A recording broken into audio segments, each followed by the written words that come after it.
Sir नमस्कार। हम लोग आस्था योग क्रांति परिवार से हैं। हमारा अभी नवंबर माह में हमारा एक सीनियर सिटीजन के लिए एक स्पेशल कैंपेनिंग चल रहा है, एक माह का 6 दिसंबर को, जिसके अंतर्गत हम एक बृहद कार्यक्रम करेंगे। तो हमारा उद्देश्य रहता है कि भाई आज की भौतिक सुख सुविधा मतलब भौतिक दौड़ धूप वाले जीवन में आदमी रिटायरमेंट के बाद क्या लक्ष्य रखे कि उसका स्वास्थ्य और समाज के साथ कनेक्टिविटी बनी रहे। उसके विषय में आप क्या बोलना चाहेंगे? ये आपकी स्वास्थ्य के प्रति अवेयरनेस और ज़्यादा बढ़ जाती है, क्योंकि दिनचर्या जो रिटायरमेंट होते हैं उसके बाद पूरी चेंज हो जाती है। इसलिए जैसे पहले तो जाते हैं अपने ऑफिस वगैरह जाते हैं या दूसरे काम पर जाते हैं, तो वहाँ पर काफ़ी जैसे एक्सरसाइज वगैरह भी हो ही जाती है। और लेकिन अभी ऐसे समय में सुबह थोड़ा सा अवेयरनेस बढ़ाना ही चाहिए। सुबह जैसे एक्सरसाइज हम लोग आते हैं, सुबह मॉर्निंग वॉक करते हैं और इस तरह से। दूसरा क्या सा हमारी जिम्मेदारियाँ समाज के प्रति और ज़्यादा बढ़ जाती हैं, क्योंकि हमारे पास टाइम भी अब रहता है। समाज में हमारे लाइफ का एक्सपीरियंस के बारे में हमको काफ़ी कुछ बताना करना, बच्चों को कैसे आगे बढ़ाएं, बच्चों को हम कैसे शिक्षा दें। मेरा जो क्षेत्र रहा है वो खास करके एजुकेशन का रहा है, तो मैं बच्चों को यही कहता हूँ कि जितना हो सके हमारी जो बेसिक नींव जो होती है वो एजुकेशन से ही आगे बढ़ती है, और एजुकेशन हमारा अच्छा हुआ तो हमारी लाइफ ओवरऑल अच्छी ही हो जाएगी। कई बार ये होता है कि पेरेंट्स लोग अपने छोटे से बेनिफिट के लिए छोटे छोटे बच्चों को छोटे छोटे काम में लगा देते हैं, और इससे बच्चों का एजुकेशन काफ़ी ज़्यादा अफेक्टेड होता है।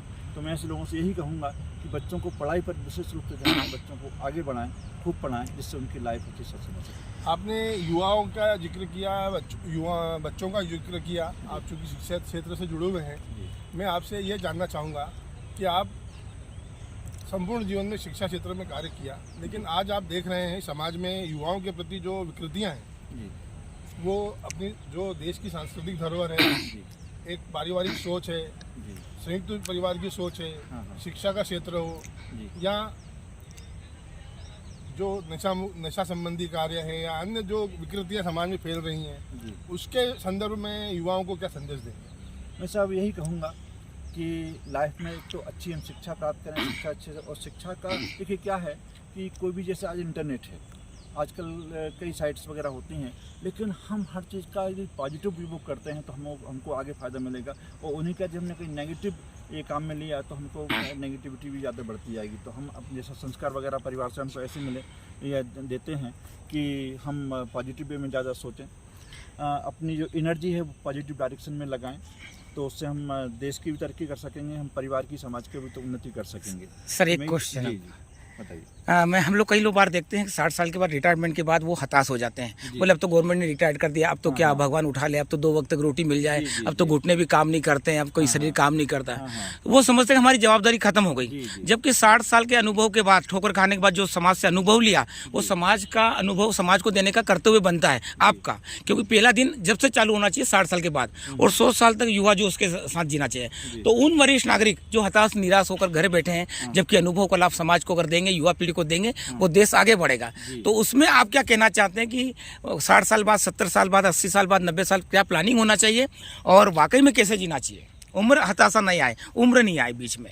देखिए साहब क्या है कि रिटायरमेंट हमारा भले ही हो जाए, लेकिन कुछ ना कुछ फील्ड जो हमारे इंटरेस्ट का हो वो हमको सिलेक्ट करना चाहिए, बहुत अच्छी जिसमें हम अपने आप को बिजी रख सकें, और जो भी हमारा क्षेत्र है, ठीक है, उसमें हम लोगों को इन्वॉल्व करें, वो शिक्षा हम लोगों को दें, उनको बताएं। और दूसरी बात, जहाँ से आपने कहा अभियाल कि आफ्टर रिटायरमेंट इस तरह के लोग हताशा से गुजरते हैं, तो ये तो बहुत ही ज़्यादा गलत है।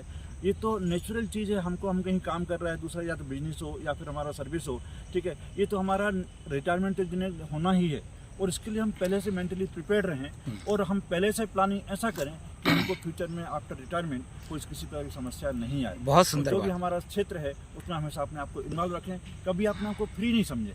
ऐसा नहीं कि हम फ्री हो गए हैं तो हम कुछ नहीं करेंगे, घर में बैठे रहेंगे, ऐसा नहीं। जो भी आपका क्षेत्र है, जो आपके उस तरह के लोगों को संगठित करें और उनके साथ में अपने आप इन्वॉल्व करके और समाज की और देश की सेवा करें। बहुत अच्छा। अंतिम प्रश्न सर आपसे। आज हमारे देश के आदरणीय प्रधानमंत्री मोदी साहब देख रहे हैं कि बहुत ही ऊर्जा के साथ 73 वर्ष में रिटायरमेंट की लड़ाई होने के बाद भी इस देश को एक कुशल नेतृत्व दे रहे हैं। तो उनकी जो दिनचर्या है, उनका जो नेतृत्व है, उनका जो वर्ल्ड वाइड उनका जो मतलब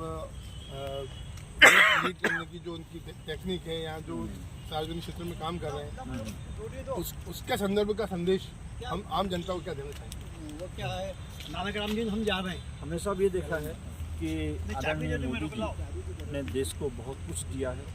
आज वर्ल्ड में हमारे देश का एक नाम हुआ है, तो इससे मोदी जी की ही देन है। देश ने काफ़ी कुछ उन्नति की है हर क्षेत्र में, चाहे वो शिक्षा का क्षेत्र हो, दूसरा इंफ्रास्ट्रक्चर डेवलपमेंट हो, हमारे धार्मिक क्षेत्र हो, सभी जगह बहुत अच्छा डेवलपमेंट हुआ है। तो हम तो यही कहेंगे कि ऐसे नेता हमको बार बार मिलते रहें और देश किस तरह से उन्नति करता रहे और वर्ल्ड में हमारा नाम होता रहे। सर बहुत अच्छी बात है। हमारी आस्था युग क्रांति अभियान परिवार के नाम से अग्रसेन धाम फूटी-कोटी में क्लास चलती है 6:15 से 7:30 तक। आप अवश्य पधारें। आप जैसे वरिष्ठ नागरिक होने की वजह से एक समाज में बहुत अच्छा संदेश जाएगा। आपका संदेश सचमुच अगर वो वरिष्ठ नागरिक देखेगा तो उससे जीने की कला सीखेगा और जीने का अंदाज सीखेगा। कई बार देखते हैं घर के परिवार वाले भी बोलते हैं कि अब तो दादा बीमार रहे, बुजुर्ग हो गए, अब वो उठ नहीं पाते हैं, तो उनको बिस्तर पे कर देते हैं, जबकि वो समाज में और कुछ काम 30-40 साल कर सकते हैं। तो ऐसे हताशा को बाहर निकालने के लिए आप ये वीडियो समाज तक पहुँचेगा। बहुत बहुत अभिनंदन, बहुत बहुत धन्यवाद। हम कभी